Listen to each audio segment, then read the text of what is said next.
right, so here we are walking into the Chef and I. This is going to be a great treat. We are super excited for this experience. It's down in Midtown in Nashville. It's a quiet area.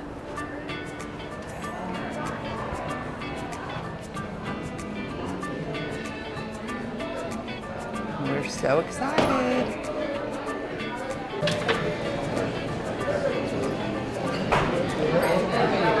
Thank you. Enjoy. Thank you. Thank you.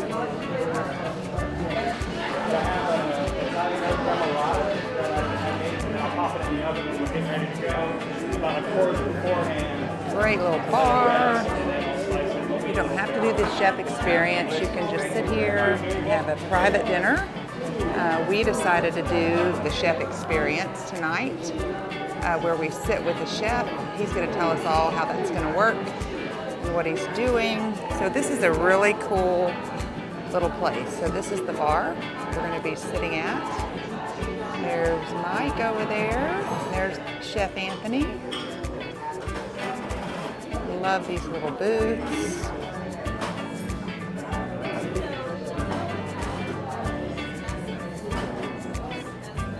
So they have some great rock and roll theme inspired cocktails. I think I'm going to go for the Stairway to Heaven. Hendrick's Gin, passion fruit liqueur, and lemon. Mike, have you decided what you're going to have on their wine list? I haven't yet. They'll let us know. So we are doing the Chef and I chef tasting dinner every Friday and Saturday at 6:30. You get to join one of the chefs around the bar, and they pick what they're going to make for you, and it's a chef surprise. So this is going to be so much fun. No decisions except what we're going to drink. He's already getting started, preparing our food.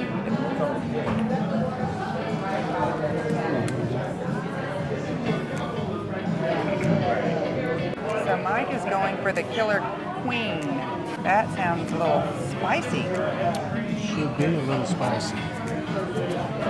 Now these are not just any drink. Those look so yummy. I got the Stairway to Heaven. What's in that, babe? That has the Hendrick's Gin, passion fruit liqueur, and lemon. Yours? And I got the Killer Queen. It has a Blanco tequila, lime, prickly pear, and habanero. That's some black pepper on there. With some black sea salt. Oh, sea salt. Yum. All right, here we go. Cheers. Cheers. Date your spouse, people.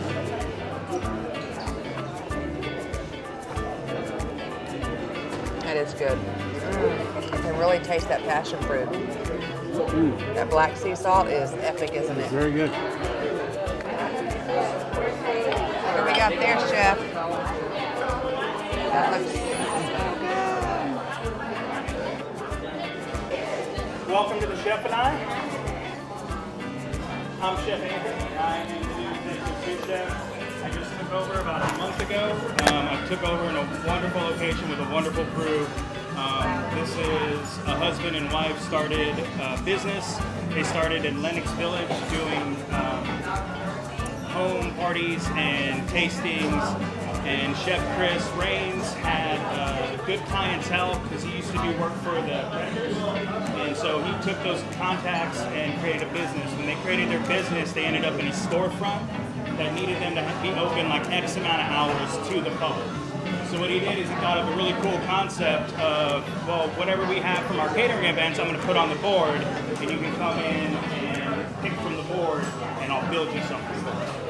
When I came aboard, that's like my forte. That's my wheelhouse. I love that stuff. I've been a chef in Nashville, going on 15 years. I got my start at the Boundary. If anybody's old Nashville, the Boundary used to be the spot.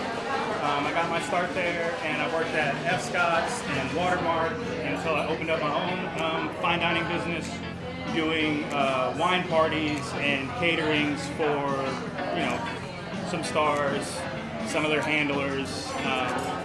The really movers and shakers of Nashville. I had a son, wanted to spend more time with him, so I did that. When I met Chris, it was kind of like all the concepts in one that I wanted to do. Restaurant, talk to the people, explain my food like at a first-hand basis, but also we have a whole thing going on down right now. They have a tasting menu down there and an a la carte menu. So this is just a Friday, Saturday thing where we sell the tickets. We do a full 7-course, 5-course tasting with wine pairing 7 days a week.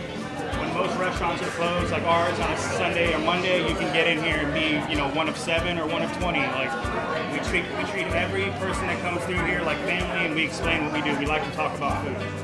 So moving ahead, I'm sorry, got on a tangent there. In front of you is a toasted baguette with a Borzen spread. Borzen can be found at any Kroger in the cheese aisle. It's just a garlic and chive spread with a little bit of shallot in it. I take it and whip it with heavy cream to make a spread. My lovely assistant here, Zach, did that for me today. We created a little spread for it. It's kind of like a salmon and cheese, salmon and like a lox and cream cheese like clay, So we got a little minced up green onion underneath there. You got your spread, you got your baguette, and then you got a cured piece of salmon. On top to add a little crunch factor, I like, cured salmon's great and all, but it can be mushy, right? And I like to add texture. So we added a little brown butter toasted almonds. I would do it in What do you think?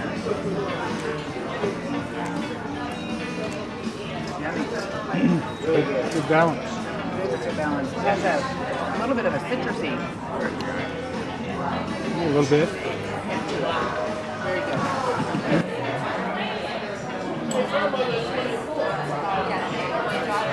So heavy on the leek, you got white wine in there, you have garlic. I roast the butternut squash until it gets a golden brown, and then I scoop it out, puree it with the cream, the white wine reduction, and then the sweated leeks. So I sweat the leeks down in butter to bring out the real rich flavor of the leeks, but also kind of add a nuttiness to it from the butter. When it's all pureed together, I steep the heavy cream with Parmesan rind. So that's like the secret. It adds a real savory flavor. I don't like my butternut soup that tastes like apple or pumpkin pie. I want my soup to taste more savory. It's got a little crunch factor because every cream soup should have a crunch factor of some sort. So this is a toasted pepitas. Again, it'll take by the fall, pumpkin seeds and all that. You got a little fiddle prawn on top for the garnish. Very good. Oh, that looks so good. Yep. He roasts the pumpkin seeds. Yep. Yep. I gotta mix my stuff up before I taste it. Now, I'm not a real big butternut squash person, so it'll be interesting.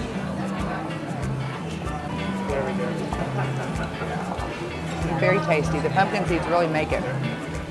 And the fennel. Very good. I was a chef for a nursing home. So I had just gotten out of this job. I was probably about 6 months away from graduating culinary school.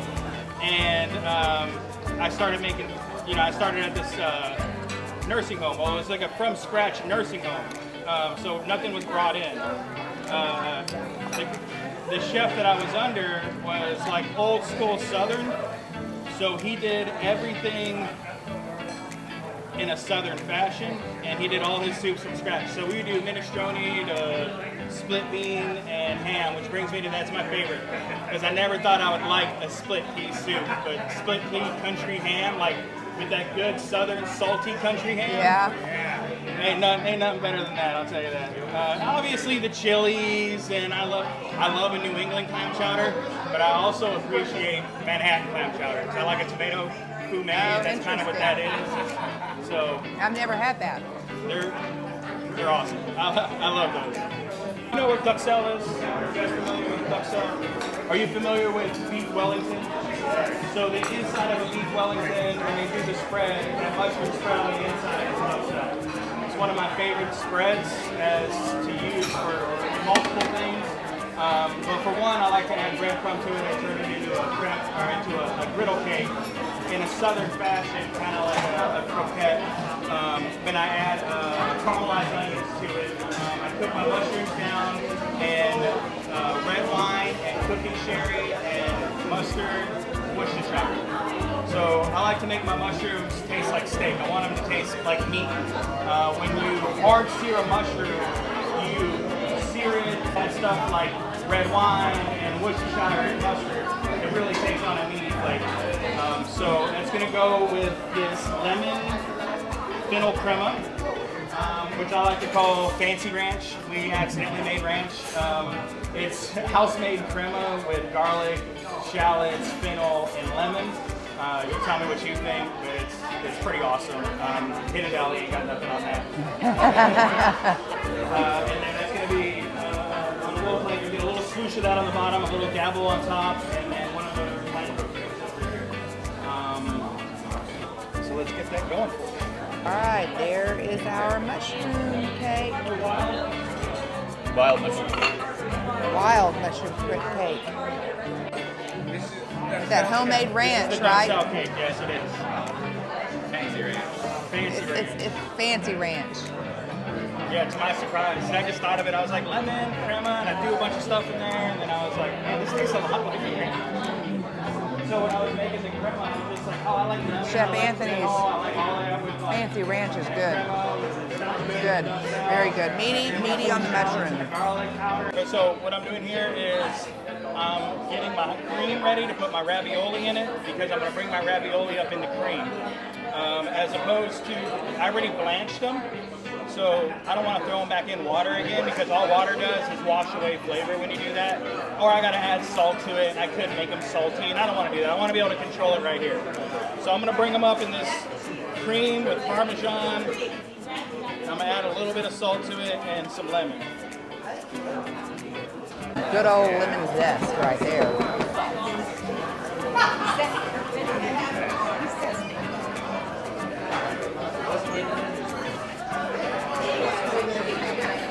So that's the ravioli, right? Yeah. Look at that yummy goodness. Ravioli with braised short rib and a citrus mornay. So a mornay is a branch off of a bechamel. A bechamel is one of 5 original mother sauces. You have a bechamel, a velouté, a tomato sauce, a hollandaise, and a espagnole brown sauce. Sometimes I forget them while I'm going. But so this is going to be off of a bechamel. It's going to be a cream and cheese sauce. Classic Mornay is made with Gruyere or Swiss and Parmesan. So this is heavy cream reduced down with white wine and then rude. So it has gluten in it. Hope everybody can do gluten, right? And it's thickened with the roux. Once it's thickened like that, I add the cheese to it so not to break the cheese when I'm making it, or else it can get real gritty and nasty. And then right here, what I'm doing right here is a beurre blanc. That was the other one I was missing, is your beurre blanc sauce.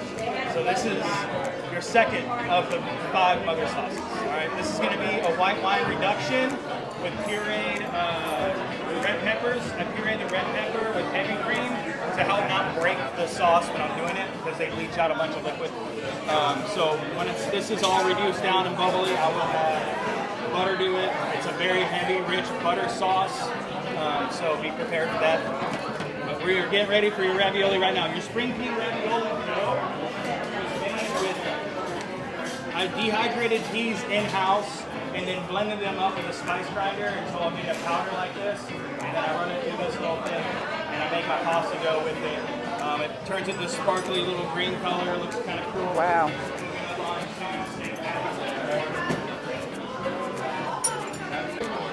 Okay, that is probably the most impressive ravioli I've ever seen in my life. Yeah. So he took it from all of that over there to this deliciousness. Wow, what a presentation. Beautiful, beautiful. So this is a homemade ravioli done in a cream sauce with a dehydrated pea powder. sprinkled all over. Dig in and tell us. Like that is homemade. Oh, yes. Ravioli like I'm gonna set this here.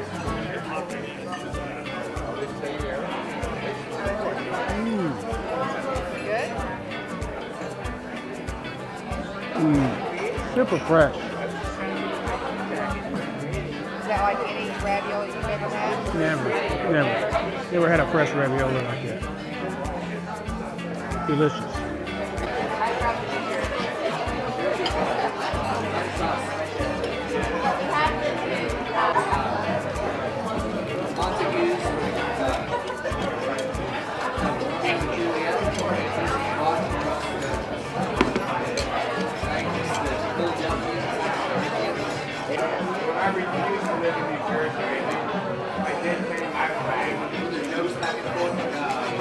Right now, once I finish it, I'm gonna squeeze fresh lemon over it.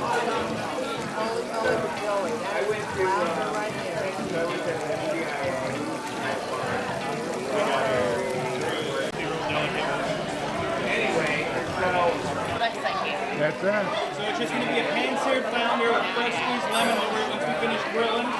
And then you're gonna have a root vegetable gratin. The root vegetable in it is sweet potato and parsley. So the gratin is a version of a scalloped potato.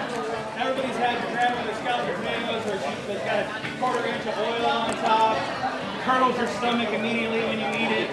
Like, I like au gratin, but I figured out a way to do it on a sheet tray so it saves the crispy part. You're not getting so much of the mush, and then in the process of it, I'm not breaking down my cream.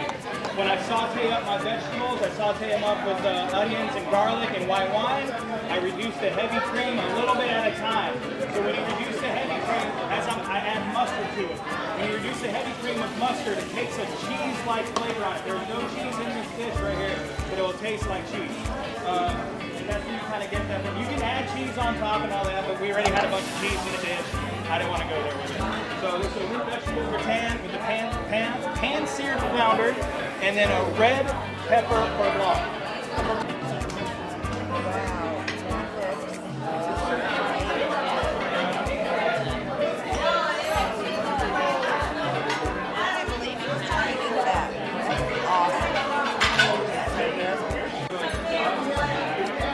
What is this?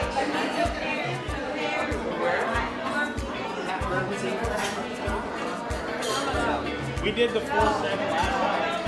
They do like We decided to lighten up this time. We still got 7 when you count, like, so they get 9. It really is.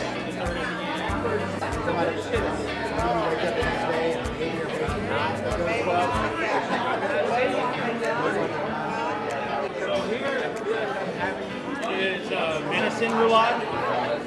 So it's pounded out venison tenderloin. So I get them in. They're about like, you see, they're this long. They kind of look like this right here. And I butterfly them, spread it open, and put it between 2 pieces of plastic. And then I pound it out with a hammer until they get nice and flat. And then on the inside, once they're flat, is cream spinach and sunflower seed gremolata. So gremolata is naturally herbs, or parsley, lemon, and olive oil, garlic, and shallots. This one has roasted sunflower seeds in it, and sesame, the oil, and olive oil, and lemon. Rolled up, trussed on the inside, and then I pan roast them and finish them in the oven. Wow. So roulade, well, basically when I cut them open, you'll see right here. So you got the whole layer on the inside. Oh, yeah. Wow. Why do you come up with these? Experience and just, so this was, I like to do roulades, and this was a take on, I like venison, cream spinach, and mashed potatoes. Okay. So this is my version of venison, cream spinach, and mashed potatoes. The gremolata, when you're working with something like game or lamb, a gremolata is a great garnish for that because it adds flavor, especially with the game. Right. Very cool. Thank you. Up in Michigan, and I've been in Nashville 20 years. So I got like a little bit of here, a little bit of there, a little bit of there. When I was growing up in Michigan, I did a lot of hunting. I love venison, I love game, I love wild fowl. Like, those are things that I grew up eating. And once I became a chef, I really wanted to like add that technique to it. Because granted, my stepdad was awesome. He did not cook the meat very well. It was pretty much just like Worcestershire, black pepper, and that was it. So what we have here is a venison tenderloin. The venison is out of Australia, or New Zealand. I'm sorry, never mixing Kiwi with an Aussie, my bad. I filleted the tenderloin. I like cream spinach and mashed potatoes when I'm eating my meat, right? It's a very basic man thing. But I wanted to make it fancy, so I put it in the roulade. When I pounded out the filet, I pounded it out flat, and then I laid my herb gremolata, which is going to be the garnish on top, on the bottom. And then I put the spinach out there right on top of it. I rolled it up real tight, and then I trussed it with butcher's twine. What that does is it makes the meat tender. When you're dealing with something real lean, like a venison tenderloin, it has a tendency to dry out if you overcook it. This is kind of making it idiot-proof. Not to say I'm stupid, but if I screw up like I did with the mushrooms, I'm going to save myself a little bit of time here. Because you can eat this mid-rare, you can eat it medium, or you can eat it well done. The herb gremolata on the inside, I salt and pepper the filet too. So the herb gremolata with the salt and pepper and the moisture from the green spinach really keeps that soft, tender part of the tenderloin you like, even if you cook it past mid-well. So I pan sear it with just olive oil blend, and then finish it in the oven until it's about right here, like medium well. When you're dealing with wild game, you can eat it medium, but you want to stay on the safe side, so I'd say medium plus and all that. Medium well. We're going to finish it with mashed sunchoke. So you familiar with the sunchoke? So sunchoke is kind of in between a turnip and a potato. It looks like ginger. It has all the little knobbies with it. But it's a very good root vegetable that I like using, especially when you mix a lot of butter and heavy cream with it. So you're going to have a little bit of sunchoke, and then the whippiness of the potatoes in there. I added a little bit of Yukon potato, because when you just do the sunchoke, it gets kind of gray. It's not really appealing looking, because you're still kind of it wants to be a turnip. So you ever had mashed turnips? It's weird. I like them, but it's weird. We got a little bit of mixed herbs in here, just salt, pepper, and a lot of butter. So you're going to get a spread of that on there, the roulade, and your gremolata. And I'm going to have a little red wine with you. If you guys are doing the wine pairing, I'm sharing the same red wine you guys have. Salud. Thanks for dining with me. All right, so let's see with this. I've never in my entire life had sunchoke, ever. Look it up. If you ever had sunchoke, let us know in the comments. Let's check out this venison with some sunchoke. Wow, it's pretty tender venison. So that's the stuffed venison that he was explaining to us. It looks super good. Let's get my knife skills right going on here. Try this first. It is kind of like a rich mashed potato, like a really rich mashed potato. That sunchoke is. It's pretty good.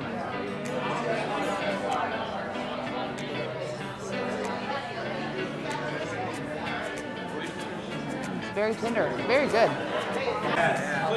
Please write about us, comment about us. You can tag me in anything. It's Unicorn Chef Daddy at Instagram.